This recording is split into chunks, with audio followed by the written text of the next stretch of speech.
Assalamualaikum warahmatullahi wabarakatuh. Waalaikumsalam warahmatullahi wabarakatuh. Selamat datang teman-teman semuanya di podcast dadakan. Yang mana podcast dadakan ini kami adakan yaitu untuk memenuhi tugas kuliah Konten kreatif production yang diampu oleh dosen. Bapak Budi Setio Margono. Dan untuk tema kali ini yaitu tentang dinasti Ayyubiyah. Oke teman-teman, izinkan saya sebagai host pada podcast kali ini dan teman saya selaku mahasiswa UIN SSC Cirebon sebagai narasumbernya. Langsung saja teman-teman, untuk mempersingkat waktu, cekidot.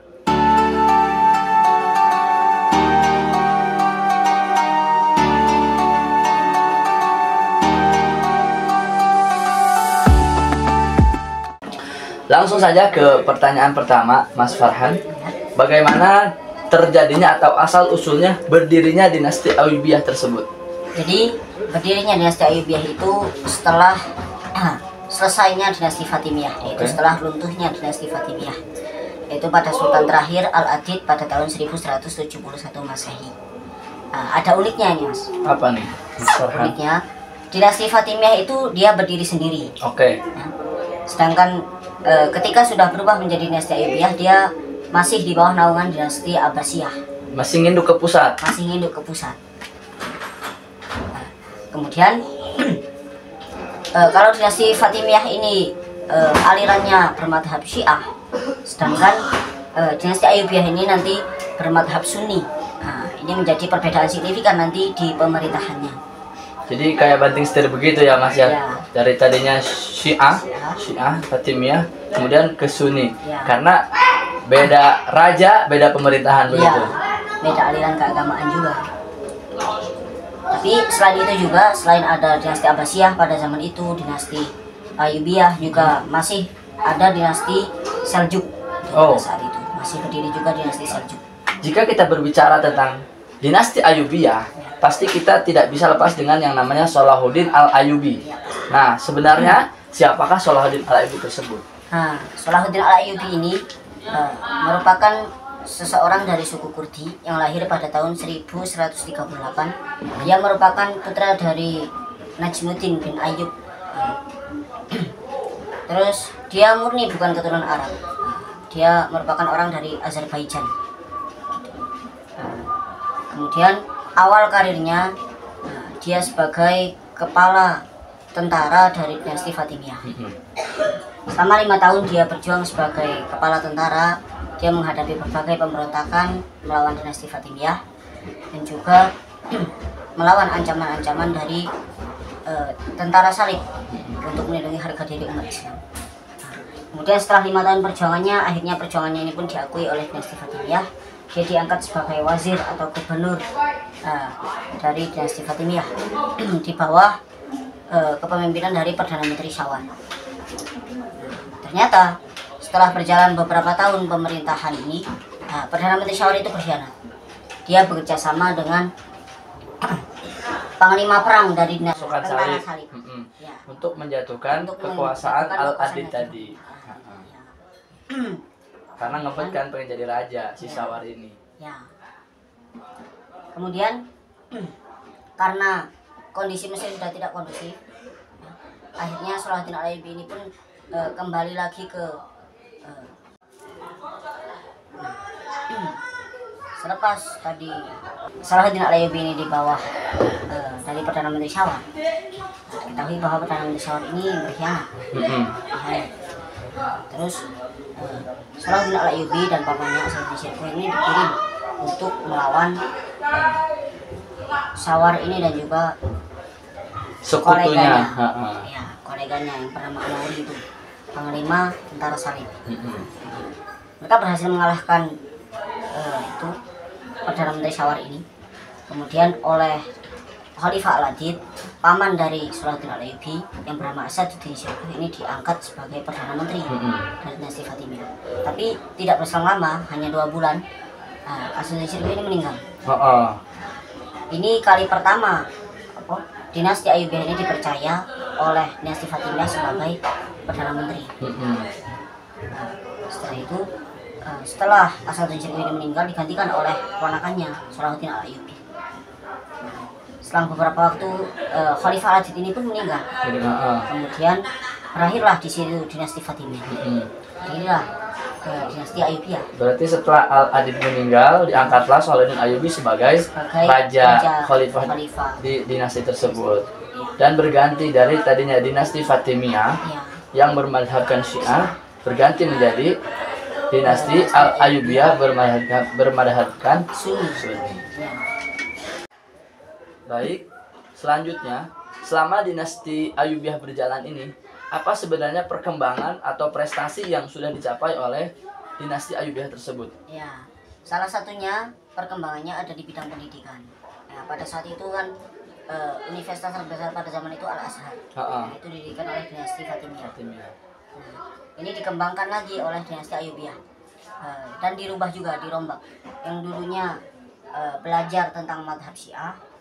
Nah, karena kepemimpinan dinasti Ayyubiyah ini menganut aliran Sunni, makanya pelajarannya dirombak. Sistem pembelajaran di Al-Azhar ini pun dirombak. Berarti kayak pindah kurikulum, ganti kurikulum gitu. Ganti kurikulum, ganti sistem aliran dari tadinya Syiah ke Sunni.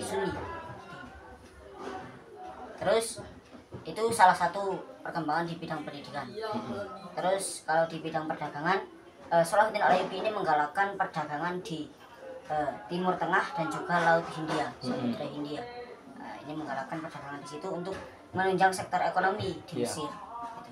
Karena basis kepemimpinan dinasti Ayyubiyah itu kan berada di Mesir. Untuk memajukan Mesir, akhirnya digalakkan sistem perdagangan, sistem ekonomi ini sampai ke Laut Tengah, kemudian sampai Samudra Hindia juga. Kemudian di bidang militer ini juga diperkuat lagi, karena pada dinasti Ayyubiyah ini mereka menghadapi ancaman dari tentara salib. Akhirnya Salahuddin Ayyubi ini pun mendirikan benteng yang bernama Tembok Muqattam, benteng Muqattam, berada di Kairo. Nah, yang sampai sekarang pun masih kokoh berdiri. Masih ada berarti peninggalan Salahuddin Ayyubi tersebut. Oke.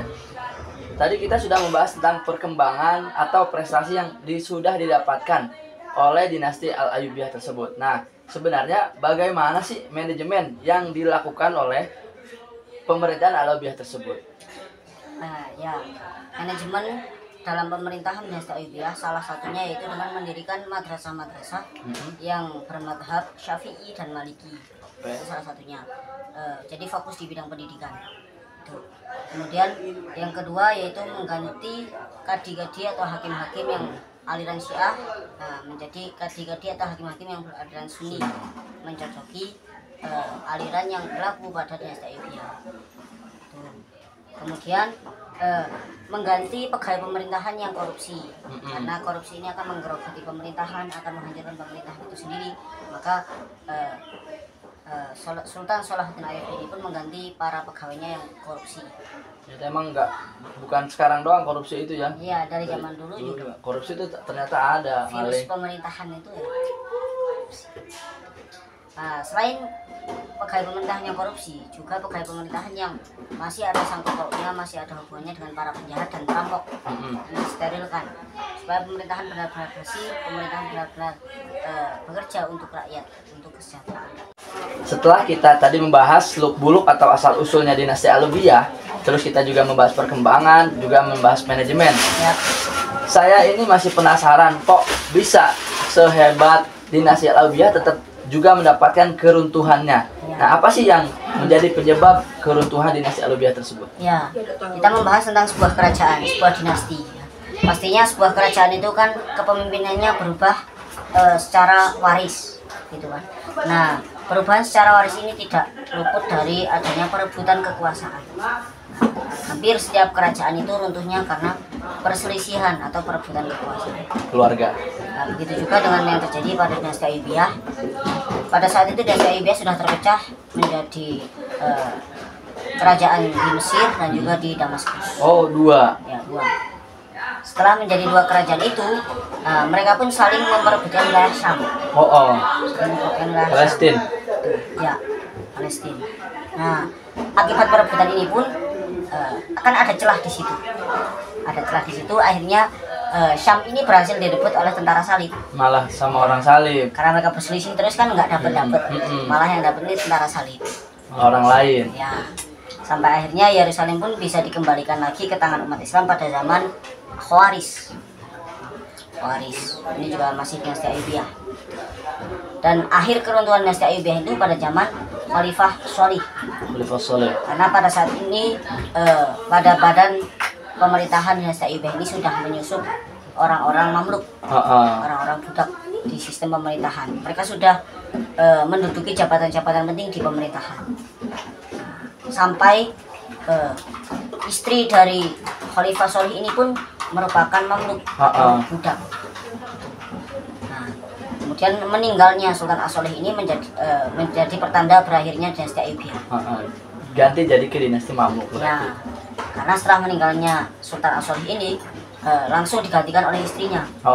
Walaupun hanya 80 hari pemerintahan, tapi istri dari Sultan As-Sholih ini menjadi pencetus dinasti Mamluk pertama kali dan secara langsung menjadi penyebab runtuhnya dinasti Ayyubiyah.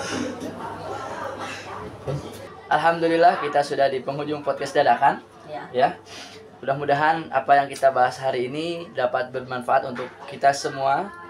Juga mohon maaf atas segala kekurangan dan kesalahan kami. Sekian dari kami. Assalamualaikum warahmatullahi wabarakatuh. Waalaikumsalam warahmatullahi wabarakatuh.